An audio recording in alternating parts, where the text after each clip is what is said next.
Per unit saving ఉజ్జాయింపుగా చెప్తాను, ₹2.61 కరెక్ట్గా చెప్పాలంటే. ₹2.61 ఆర్ 60 పైసలు into 17,000 million units, into 17,000 million units మనకు వాళ్ళు సప్లై చేస్తామన్నది. సంవత్సరానికి 4,400 కోట్ల రూపాయలు. 25 సంవత్సరాలు సప్లై చేస్తామన్నారు, అంటే 1,00,000 కోట్లు, 1,00,000 చిల్లర కోట్లు. సంపద సృష్టి కాదా అని అడుగుతా ఉన్నా. సంపద సృష్టి కాదా అని అడుగుతా ఉన్నా. నేను ఆలోచన చేయమని అడుగుతా ఉన్నా. నేను ఇంకొకటి కూడా చెప్తా ఉన్నా, నేను ఇంకొకటి కూడా మిమ్మల్ని అందరినీ కూడా అడుగుతా ఉన్నా. ఇలాంటి లెటర్ కేంద్ర ప్రభుత్వాన్ని నుంచి రాష్ట్ర ప్రభుత్వానికి ఇలాంటి లెటర్ వస్తే, ఇలాంటి ఆఫర్ వస్తే, చీపెస్ట్ రేట్లో నీకు పవర్ ఇస్తూ ఉన్నాను, ఆంధ్రప్రదేశ్ చరిత్రలో ఎప్పుడూ చూడని విధంగా ₹2.49 చీపెస్ట్ రేట్లో నీకు పవర్ ఇస్తూ ఉన్నాను, ఇంటర్ స్టేట్ ట్రాన్స్మిషన్ ఛార్జెస్ నీకు వేవర్ ఇస్తూ ఉన్నాను,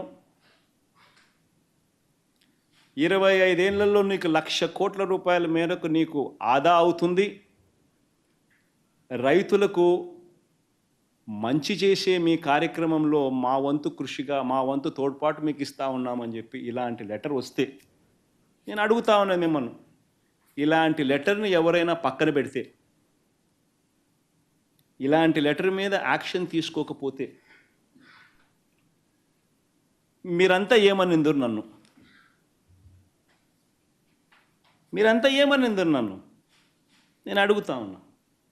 ఇదే ఈనాడు, ఇదే ఆంధ్రజ్యోతి, ఇదే టీవీ ఫైలింగ్ నన్ను ఏ రకంగా దుమ్మెత్తిపోసిందరు? ఆలోచన చేయమని అడుగుతా ఉన్నా. రాష్ట్రానికి మంచి చేస్తూ అడుగులు ముందుకు నేనేస్తే బురద జల్లడం ఏమిటి అని చెప్పి నిజంగా మనమంతా కూడా మనల్ని మనం అడగాలి. ఈనాడు చేస్తూ ఉన్నది, ఆంధ్రజ్యోతి చేస్తూ ఉన్నది, టీవీ ఫైల్ చేస్తూ ఉన్నది, చంద్రబాబు నాయుడు గారు తెలిసి చేస్తూ ఉన్నది ధర్మమేనా అని చెప్పి మనందరం కూడా అడగాలి. ఒక్కసారి గమనిద్దామా, చంద్రబాబు నాయుడు హయాంలో నిజంగా ఇదొక చరిత్రలో నిలిచిపోయే ఘటం. ఇది చరిత్రలో నిలిచిపోయే ఘటం. ఇది హిస్టారికల్ ఈవెంట్.